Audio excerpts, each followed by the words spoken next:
SRT म्हणजे Saguna रिजेनरेटिव्ह technology.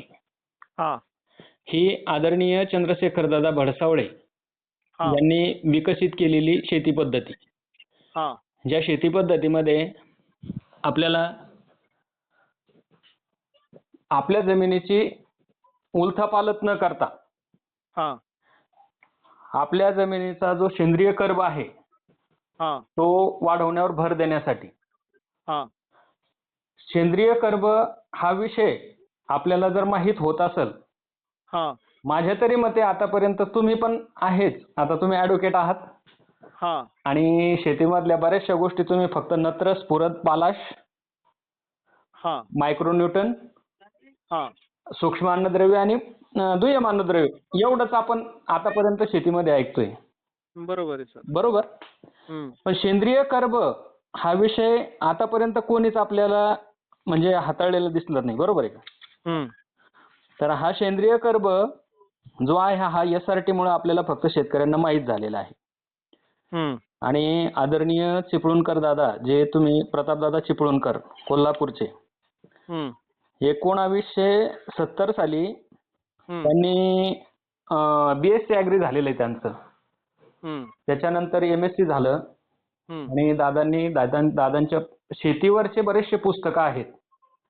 अच्छा. हो. ते आजही समजा शेतकऱ्यांना मार्गदर्शन करतात.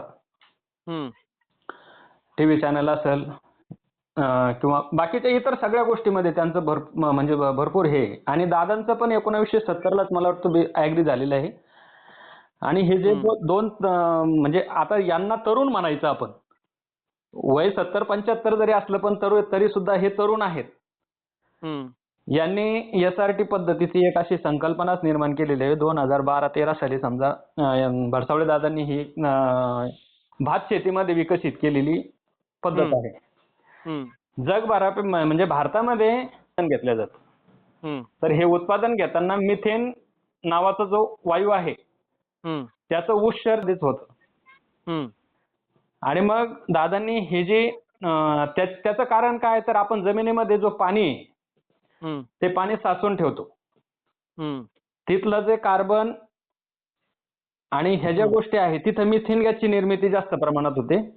त्याच्यामुळे दादांनी याच्यावर भरपूर प्रमाणात संशोधन करून दादांनी याची जी लागवड आहे ती पाण्यात न करता भात शेती ही बेडवर सुद्धा येऊ शकते हे तंत्र विकसित केलं. अच्छा. आणि तिथून जे मिथेन गॅसचं जे उत्सर्जन आहे ते 0% आणलं. अच्छा. हो. आणि हे प्रयोग जे आहे हे बऱ्याचशा शास्त्रज्ञांच्या लक्षात पण आणून दिलेत दादांनी. अच्छा. हो. आणि हे जे काम चालू आहे, मग दादांच्या लक्षात आलं की ही जे जर भातामध्ये ह्या गोष्टी होऊ शकतात तर मराठवाडा आणि विदर्भ येथे भरपूर प्रमाणात जी शेती केल्या जाते. आता विदर्भामध्ये पाऊस जास्त पडतो, कधी मराठवाड्यात पण जास्त पडतो. मग ही पद्धत जर कधी आपण म्हणजे लागवड जी आहे ती बेडवर जर कधी आणली आपण, म्हणजे त्याच्यामुळं काय होतं की आपल्या पिकाची वाढ जोमदार होते. आपल्या पिकांना योग्य वापसा कंडिशन राहते. मुळांना ऑक्सिजन मिळतो. आदरणीय चिपळूणकर दादा सांगत असतात की आपल्या पिकाची जी मुळं आहेत ते लगातार 20 तास जर कधी पाण्यामध्ये राहिले तंतुमुळं तर ते पूर्णपणे डॅमेज होऊन जातात. आणि म्हणजे मग आपण पारंपरिक पद्धतीने जी शेती करतो तर कधी कधी 2 दिवस 3 दिवस लगातार पाऊस चालू राहतो. त्याच्यामुळं आपली पिकं जे आहेत ते पिकं पूर्णपणे पाण्यात राहतात आणि पिकांची वाढ पूर्णपणे थांबून गेलेली राहते. परत त्याला नॅचरल वातावरण निर्माण व्हायला, मुळी फुटायला याला त्याला खूप वेळ लागून जातो. आणि आता जो हवामान बदलाचा परिणाम आहे याच्यामध्ये तर आपण कधी कधी बघतोय कधी पाऊस नाहीच, कधी आला तर आता झाले 6 महिने एकसारखा पाऊस चालू आहे. तर मग ह्या पद्धतीमध्ये आपण कशा पद्धतीने शेतकऱ्यांची मदत करू शकतो, म्हणून दादांनी ते सगुणा रिजेनरेटिव्ह टेक्नॉलॉजी, पहिली राईस मध्ये होते सगुणा राईस टेक्नॉलॉजी, आता तिचं रूपांतर सगुणा रिजेनरेटिव्ह म्हणजे पुनर्जीवित शेती करायची. शेतीला आता आपण मृत अवस्थेत शेती आहे आपली हम्म. तिला पुनर्जीवन कसं देता येईल, हम्म. तर मग ते कशा पद्धतीने द्यायचं, तर मग हे जे आपले पिकाचे जे अवशेष आहेत, हे पिकाचे अवशेष आपल्या जमिनीलाच द्यायचे. जे काही तण असेल ते तणांचे अवशेष पण आपण आपल्या जमिनीला द्यायचे. हम्म. SRT कुठल्याच प्रकारचं तणनाशक हम्म. उत्पादित करत नाही. हम्म. त्याच्यामुळं तिचं काही उत्पादन नाही, तिला तिचा काही दुसरा हेतू नाही. जे काही बाजारात उपलब्ध आहे ते बाजारात उपलब्ध असलेलं त्याचा फक्त वापर कशा पद्धतीने शेतकऱ्यांनी करायचा, एवढं फक्त मार्गदर्शन SRT पद्धतीने केलं जातं. हम्म. दुसरी गोष्ट, जे पिकांचे अवशेष, तणांचे अवशेष, हम्म. हे आपल्या पिकांचं अन्न कसं होईल ते जागेला तिथं कुजवायचं, त्याचा बायोमास निर्मिती होते. जो बायोमास आहे तो आपले सूक्ष्मजीवांचं अन्न आहे, गांडुळांचं अन्न आहे. दुसरी गोष्ट, हे सगळं करताना आपल्याला एक प्रकारचं आच्छादन तयार होतं. हम्म. आणि आच्छादन तयार झाल्याच्या नंतर वरून येणारा सूर्यप्रकाश डायरेक्टली जमिनीवर पडत नाही. त्याच्यामुळं सूक्ष्मजीवांवर जे आहे ते वातावरणाच्या सगळ्या प्रकारच्या वातावरणाचा परिणाम होत असतो. अति उन्हामध्ये बी सूक्ष्मजीव जिवंत राहू शकत नाही, अति पावसामध्ये पण राहू शकत नाही, आणि अति थंडीमध्ये पण सूक्ष्मजीव जिवंत राहू शकत नाही. त्यामुळं तिथं जर आच्छादन असेल तर आपली जमीन जी आहे ती एक प्रकारे अशी झाकली जाते. चांगली जी वस्तू आहे ती आपण झाकून ठेवतो म्हणा, किंवा सांभाळून ठेवतो, बरोबर, किंवा जपून ठेवतो. तर तशाच प्रकारे आपल्याला ही जी जमीन आहे ही जमीन झाकून ठेवायची आहे. आणि ही जमीन झाकून ठेवली की तिथले जे सूक्ष्मजीव आहेत, जे गांडूळ असतील, हे आपल्या जमिनीमध्ये कायमस्वरूपी आपल्याला पाहायला मिळतील. आणि हे जर कधी जेवढ्या प्रमाणामध्ये आपल्या जमिनीमध्ये त्यांची ऍक्टिव्हिटी वाढतील तेवढ्या प्रमाणात आपल्या ज्या पिकांचे वाढ असेल किंवा ज्या काही गरजा आहेत त्या गरजा जास्त प्रमाणामध्ये भागवल्या जातात, असं आमच्या SRT पद्धतीमध्ये सांगितलं जातं. आता तुमचा काही प्रश्न असेल तर मला तुम्ही सांगू शकता. आता हे जे गवत आहे, गवतावरती आपण तणनाशक मारतो, हो, तर ते तण तर जळून जातं, बरोबर, बरं का? हो, तर त्याचं अवशेष मध्ये रूपांतर होतं का त्या तणाचं? हो. तण जर कधी तुम्ही कुजवलं, ते म्हणजे काय आहे, तणनाशकाचं जे काम आहे ते काय आहे, फक्त कुजवणे हे काम आहे त्याचं. अच्छा. हा, म्हणजे त्याच्यामधलं जे काय हरितद्रव्य जे आहे ते कमी करण्याचं काम करतं. म्हणजे त्याच्यातलं जे ते पूर्ण जमिनीला परत दिलं जातं ना. अच्छा. हो, म्हणजे हरितद्रव्याचं प्रमाण कमी करणं तणाचं काम आहे, हो, तणनाशकाचं. काम, बरोबर. अच्छा. आणि म्हणजे ते जे येलो कलर होतो, हो, म्हणजे ते कुजलं समजायचं. हा, बरोबर. आणि मग ते परत जमिनीला परत मिळतं ते परत मिळतं. तणनाशक. हा, त्याच्यातलं जे अन्नद्रव्य ते प्रथमेने शोषलं जातं, समजा परत देण्याचं काम करतंय.